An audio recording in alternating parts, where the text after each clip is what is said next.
नमस्कार दोस्तों, एग्जाम सारथी YouTube channel में आप सभी का स्वागत है। दोस्तों, इस वीडियो में हम बात करेंगे राजस्थान पटवारी भर्ती 2025 के बारे में, जिसका नोटिफिकेशन जो है वो जारी हो चुका है। दोस्तों, आपने पटवारी भर्ती 2025 का नोटिफिकेशन देखा होगा। कुल 2020 पदों के लिए ये नोटिफिकेशन जारी किया गया है, लेकिन इस भर्ती के नोटिफिकेशन में जो सबसे महत्वपूर्ण बातें हैं वो ये है कि ओबीसी को केवल 17% पद ही इसमें अलॉट किए गए हैं, जबकि ईडब्ल्यूएस को 25% पद दिए गए हैं। अब इसके पीछे क्या रीजन है? क्या रोस्टर की जो पंजिका है उसको सही तरीके से अपडेट नहीं किया जा रहा है? ओबीसी का आरक्षण घटा करके 21% से अब 17% कर दिया गया है क्या?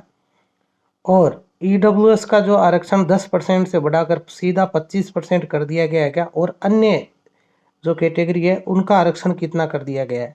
तो ये सब कुछ इस वीडियो में समझेंगे, तो वीडियो में आखिर तक बने रहिए।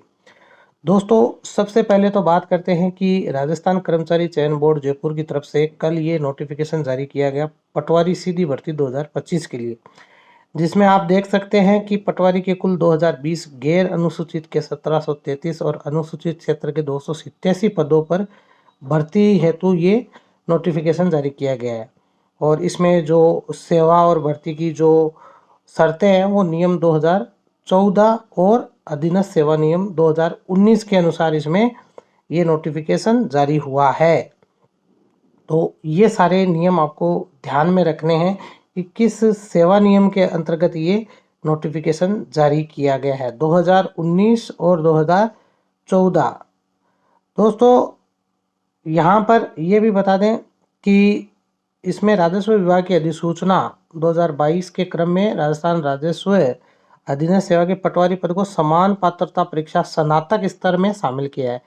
यानी कि जो समान पात्रता परीक्षा स्नातक स्तर की अभी 2024 की पात्रता है, उसका जो परिणाम है वो अभी 12 फरवरी को जारी किया गया था। और उसमें जो जो कैंडिडेट क्वालिफाई करते हैं वो इस पटवारी भर्ती में अप्लाई कर सकते हैं, जिन्होंने भी क्वालिफाई किया है।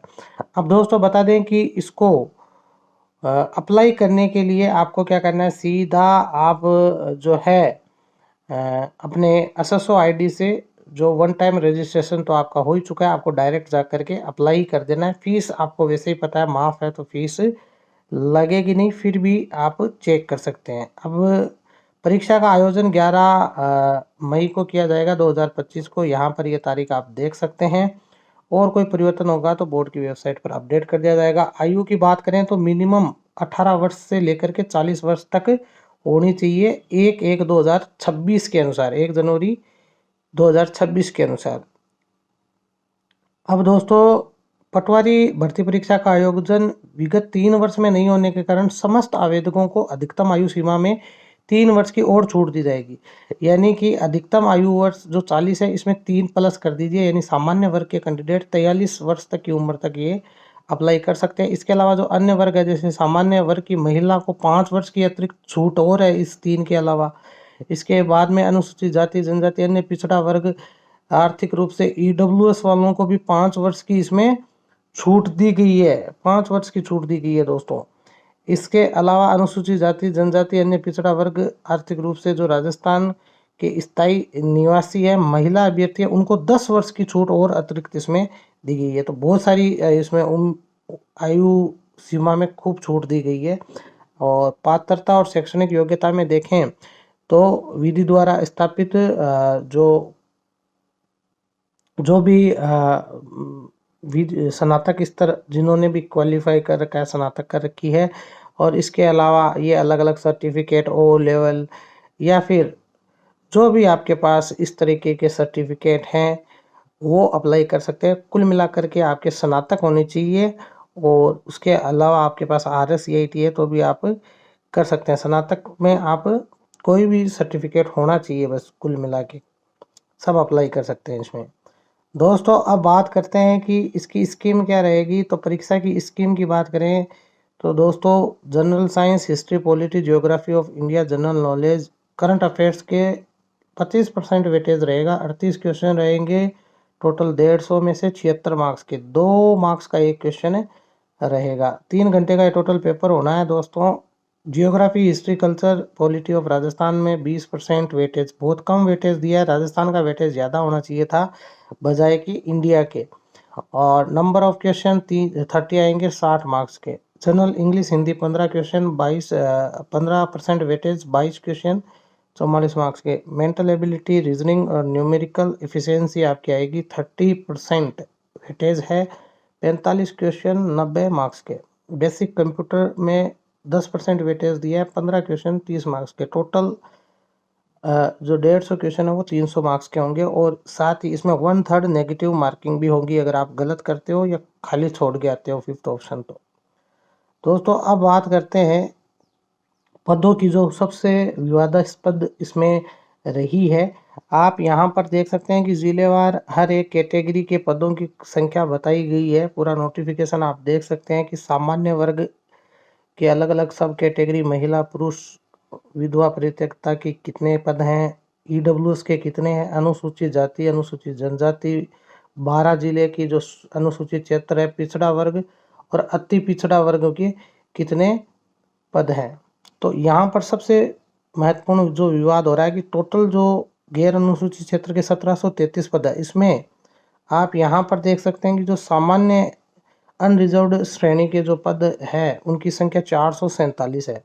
तो आप परसेंटेज के तौर पर इनको देखें तो अनरिजर्व्ड कैटेगरी के जो पद है वो लगभग 24% 25% के आसपास आ रहे हैं। यानी जो रिजर्वेशन है वो लगभग 76% हो गया है अगर इस भर्ती के हिसाब से देखें तो। रिजर्वेशन जो 50% से ऊपर नहीं होना चाहिए था वो 76% हो गया, क्योंकि जो अनरिजर्व्ड पद है वो 24-25% के आसपास ही है। चलो एक बात तो ये हो गई, लेकिन इसमें भी सबसे बड़ा जो विसंगति देखने को मिल रही है वो ये है कि यहाँ पर आप देख सकते हैं आर्थिक रूप से पिछड़े वर्ग के जो पद है वो 405 है। 1733 में से 405, यानी कि आपके ईडब्ल्यूएस के जो टोटल पद हैं वो लगभग आप मान के चल सकते हैं कि 24% के आसपास, 24-25% के आसपास है।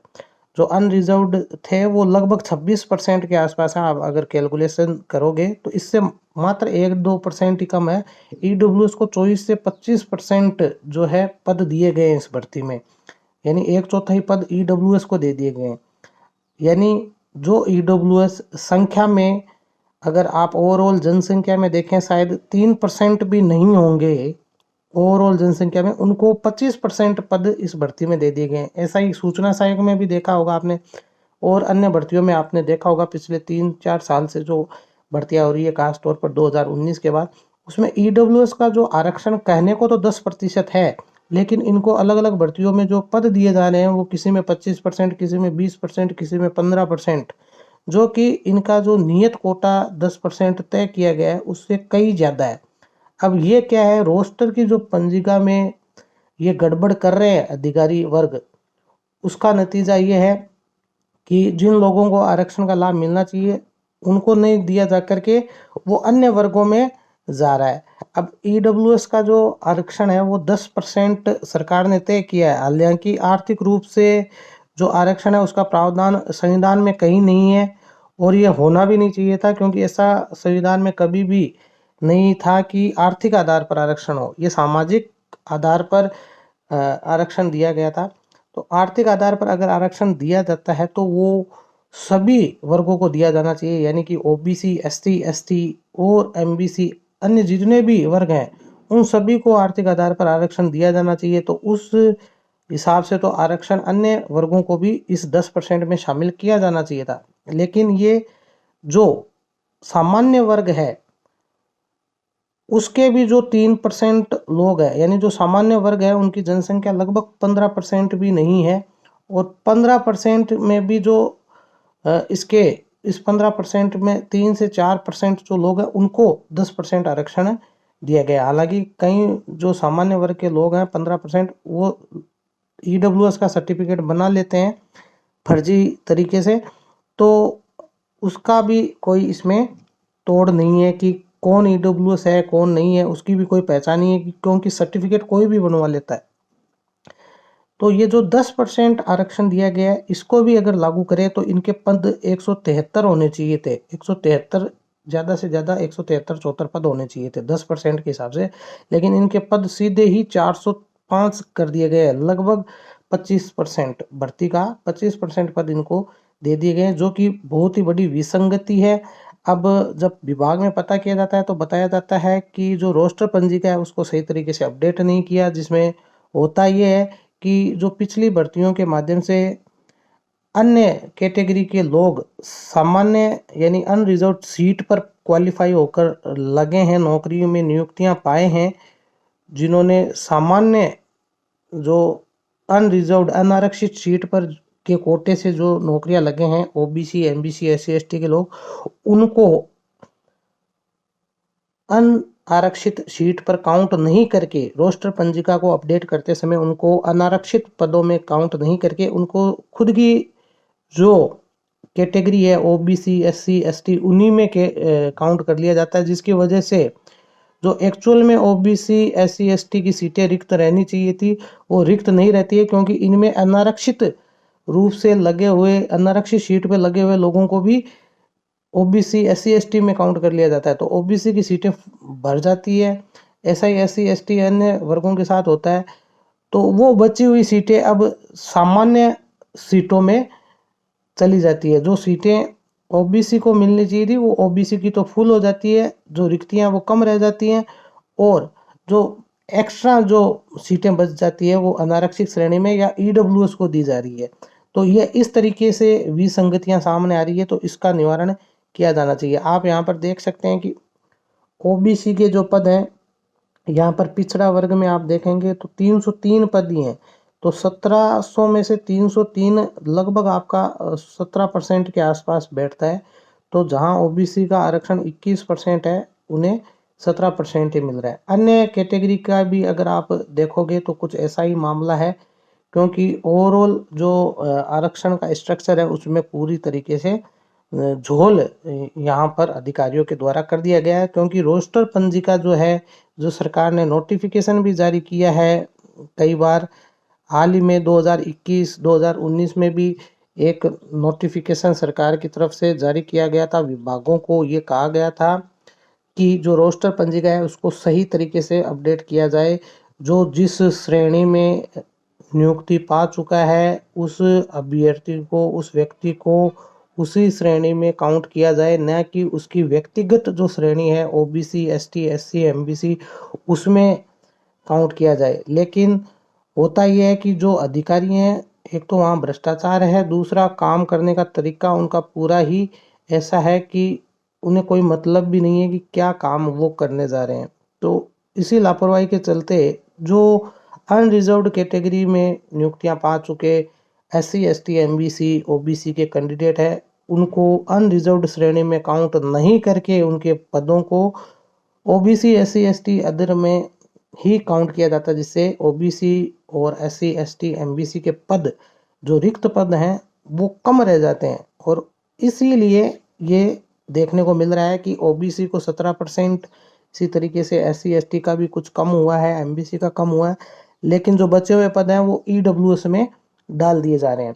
तो इस चीज़ का आपको दोस्तों विरोध करना चाहिए, क्योंकि ये आपके भविष्य का सवाल है। लगभग हर भर्ती में पिछले 4 साल से यही हो रहा है। आरएस 2021 देख लीजिए आप, और उसके बाद में जो भी भर्तियां हुई है लगभग लॉकडाउन के बाद में, ईडब्ल्यूएस आरक्षण लगने के बाद में सभी भर्तियों में ओबीसी के पदों की संख्या लगातार कम होती जा रही है। तो इस चीज़ का आप विरोध दर्ज करा सकते हैं। ये आरक्षण में जो ओबीसी आरक्षण में जो खास तौर पर विसंगतियां आ रही है, इसके खिलाफ आप आवाज उठा सकते हैं। ट्विटर पर #OBC आरक्षण, ये इसको लेकर के आप ट्वीट कर सकते हैं। #सेव ओबीसी रिजर्वेशन, इस तरीके के आप हैशटैग यूज कर सकते हैं और अपने जो ओबीसी के नेता हैं सरकार में बैठे हुए जो मंत्री हैं उनको अवगत करा करके इस समस्या का जल्द से जल्द निवारण करा सकते हैं। इसके अलावा आप राइट टू CM@gov.in ये राजस्थान सरकार का एक पोर्टल है, एक कह दे ईमेल आईडी है right2cm@gov.in। इस पर आप मेल करके पूरी समस्या भेज सकते हैं कि किस तरीके से ओबीसी आरक्षण में विसंगतियां पाई गई है, इनको दूर किया जाए हर भर्ती में। तो ये आप कर सकते हैं जितने भी ओबीसी के कैंडिडेट है वो। तो दोस्तों, वीडियो आपको पसंद आया तो इसे लाइक करें, साथ ही ज़्यादा से ज़्यादा इसे व्हाट्सएप ग्रुप में शेयर करें, ओबीसी के कैंडिडेट्स तक ये पहुंचना चाहिए। साथ ही आगे आने वाले अपडेट्स से बने रहने के लिए, जुड़े रहने के लिए आप चैनल को सब्सक्राइब करके ज़रूर जाएं। धन्यवाद।